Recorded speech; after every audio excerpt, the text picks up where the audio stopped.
निवेदन कर रही थी आप लोगों के मध्य में, मेरी माताओं बंधुओं, भगवान कृष्ण का जन्मदिन हम आज तक मना रहे हैं उनके नाम के लिए नहीं। उन्होंने अपने जीवन में जिन पवित्र कार्यों को किया और जिन कार्यों को करके धर्म की स्थापना की, आज उन कार्यों के कारण कृष्ण का जन्मदिन मनाया जा रहा है, उनकी पूजा होती है। व्यक्ति का नाम होता है उसके काम से, ध्यान रखना। और जैसा काम होगा कह तो दो, वैसा ही बोल दो जरा। अगर कार्य व्यक्ति के निकृष्ट है तो नाम तो होगा पर बदनामी के रूप में होगा। लोग गालियां देंगे, अपशब्द कहेंगे। पर यदि व्यक्ति के कर्म अच्छे हैं, श्रेष्ठ हैं, पवित्र हैं, तो फिर व्यक्ति का नाम होता है सम्मान के रूप में, प्रेरणा के रूप में, पूजा के रूप में। आज कृष्ण लीलाओं का वर्णन करने वालों की कमी नहीं है, कृष्ण की लीलाओं का वर्णन होता है। पर मुझे बड़ा दुख होता है मेरी माताओं बंधुओं, जब लीलाओं के नाम पर हम केवल नाच तो लेते हैं, गा तो लेते हैं, झूम तो लेते हैं और नाच गा करके अपने घर चले आते हैं। मैं मना नहीं करती कि कृष्ण की लीलाओं का बखान मत करो, पर क्या केवल कृष्ण भगवान नाचने का ही काम करते थे जो हम उनके नाम पर केवल नाच ले और नाच के घर चले आए? क्या यही उनकी लीला थी? अरे अगर उनकी लीलाओं का वर्णन ही करना है तो लीलाओं का वर्णन करना चाहिए कि जिस कृष्ण ने कंस जैसे आताताई का वध किया हो, जो रिश्ते में मामा लगता था, ध्यान रखना। परित्राय च साधुनाम विनाशाय च दुष्कृताम। अगर सज्जन लोग, पवित्र लोग दूसरे भी हैं तो उनका भी साथ दो, समर्थन करो। और अगर दुख वो कहते हैं ना, निकृष्ट विचारधारा के, दुष्ट प्रकृति के व्यक्ति अगर अपने घर में भी पैदा हो जाए तो उनका भी समर्थन मत करो, इससे स्थितियां खराब हो जाती है। जब तक इस देश के अंदर गुणवत्ता के आधार पर चुनाव परिवार में होता रहा, जानते हो, तब तक कोई दिक्कत नहीं रही, जब तक योग्यता के आधार पर चुनाव होता रहा। और जब केवल ये भावना मन के अंदर आ गई ना, नहीं ये तो मेरा परिवार का व्यक्ति है, चाहे बदमाश भी क्यों ना हो, पर मैं समर्थन करूंगा। नेपोटिज्म जो मुंबई के अंदर आज सुशांत सिंह की मौत पर जोरों शोरों पे चल रहा है ना, क्या है नेपोटिज्म? केवल मुंबई के अंदर नहीं है, हर जगह घुसा पड़ा है। अगर कोई व्यक्ति गुरु बन के बैठ गया और वो सोचे कि मैं त्याग की मूर्ति हूँ और मैं दुनिया को संदेश दे रहा हूँ, तो चलो मरने के बाद मैं अपना सिंहासन अपने किसी योग्य शिष्य को दे करके जाऊँ, ऐसा नहीं होता। चाहे उसका बेटा उसके लायक हो या ना हो, वो तब भी उसे ही बैठा करके जाता है। इसी का नाम तो नेपोटिज्म है।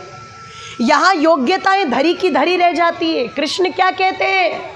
परिवारवाद को मत देखो, रक्तवाद को मत देखो, योग्यता को देखो, अच्छाइयों को देखो। और जिस दिन आप अच्छाइयों को देख करके समर्थन करना शुरू कर दोगे, उस दिन परिवार का नक्शा बदलने में, समाज का नक्शा बदलने में और देश का नक्शा बदलने में, बोलो, देर नहीं लगेगी। ध्यान रखना। आज कोई व्यक्ति शराब पी करके, मांस खिला करके, गुंडागर्दी के आधार पर पैसे बांट करके अगर वोट खरीदना चाहे तो झट यूं बिकती है।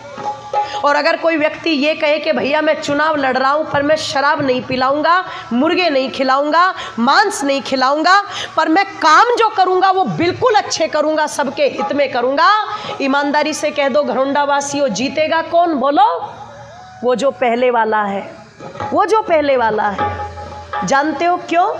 क्योंकि कहीं ना कहीं ये जो अटकी रहती है ना सुइयाँ, परिवारवाद की, जातिवाद की, बिरादरीवाद की, यही पीछे छोड़ देती है।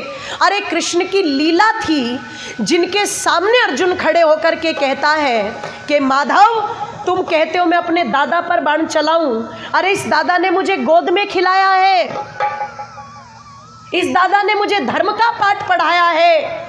तो कृष्ण कहते हैं, अर्जुन, जिस दादा ने धर्म का पाठ तुझे तो पढ़ा दिया, पर जो दादा खुद ही धर्म के पाठ को भूल गया हो, अरे जिस दादा के सामने अन्याय अत्याचार होता रहा हो और जिस दादा के सामने उसी के कुलवधू का अपमान होता रहा हो और ये सब कुछ देख कर के भी वो दादा गर्दन झुका करके बैठा रहा हो, ऐसे दादा को धरती पर जीने का कोई अधिकार नहीं है। ये कृष्ण की नीति थी। ये है उनकी लीला। इन लीलाओं का वर्णन होना चाहिए, इनको अपनाना चाहिए। कृष्ण गौ भक्त थे, माताओं थे ना, और कितने बड़े गौ भक्त थे। भजन बनाया था बनाने वालों ने कि छोटी छोटी गैया छोटे छोटे ग्वाल। सुना ना, किस किस को याद है?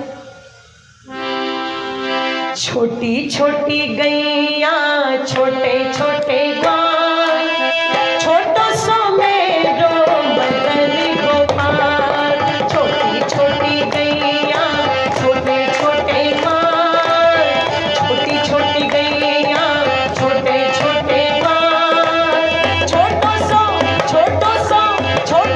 मेरो बदन गोपाल, छोटो सो मेरो बदन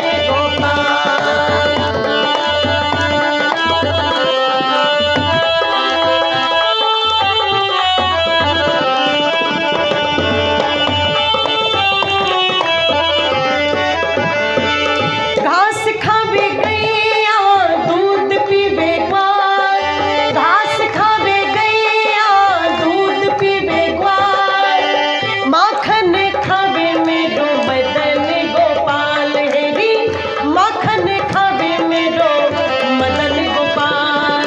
छोटी छोटी गैया छोटे छोटे ग्वाल, छोटी छोटी गैया छोटे छोटे ग्वाल, छोटो सो मेरो मदन गोपाल, छोटो सो मेरो मदन गोपाल, छोटो सो मेरो मदन गोपाल।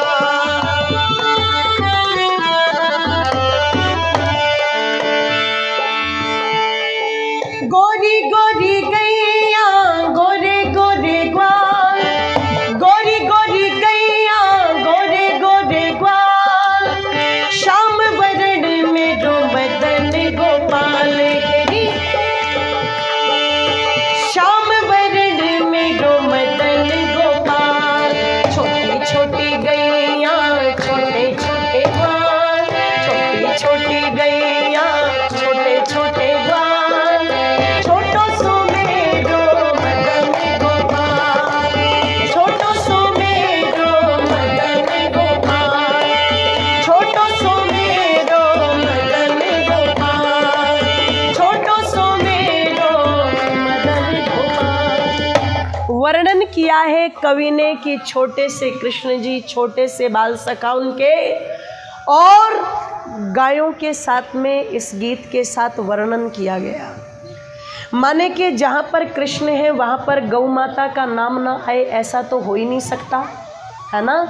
पर चिंतन करना जन्माष्टमी मनाने वालों, एक तरफ तो कृष्ण जन्माष्टमी हम मना लेंगे घर में घुस करके, पर दूसरी तरफ वो कृष्ण जिस गौ माता से प्यार करते थे, ध्यान रखिएगा, वो गौ माता लावारिस सड़कों पर पॉलिथीन खाती घूम रही है बेचारी।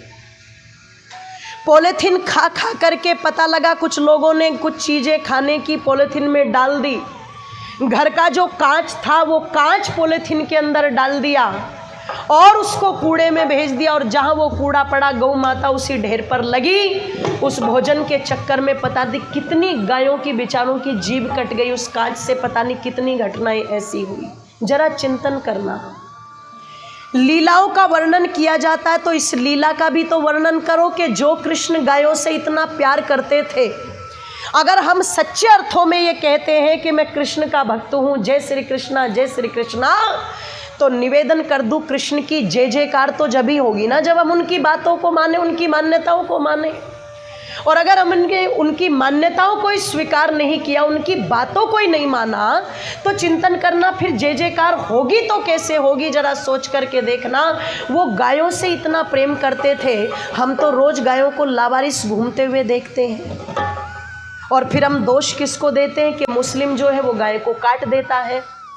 भैया वो तो उसको मां नहीं मानता, ध्यान रखना। उसके धर्म ग्रंथ उसको कहीं इजाज़त नहीं देते कि तू इसको मां मान, तू इसकी सेवा कर, तू इसकी पूजा कर। पर ईमानदारी से कहना, हम जितने भी यहाँ पर बैठे हैं, हम जिस हिंदू संस्कृति को मानते हैं, हम जिस सनातन धर्म को मानते हैं, उसमें तो जगह जगह पर लिखा रखा है कि गौ विश्वस्य मातरे, गौ विश्व की माता है। तो उनके यहाँ पर तो नहीं लिखा ना कि तुम माँ मानो, वो तो जो व्यवहार करे सो करे। पर जिनके ग्रंथों में ये लिखा हुआ है कि गाय हमारी माता है और हमारा इससे नाता है, तो वही नाता तोड़ने को तैयार बैठे हैं। और आप कहोगे जी समस्या है, हम गाय को पाले कैसे?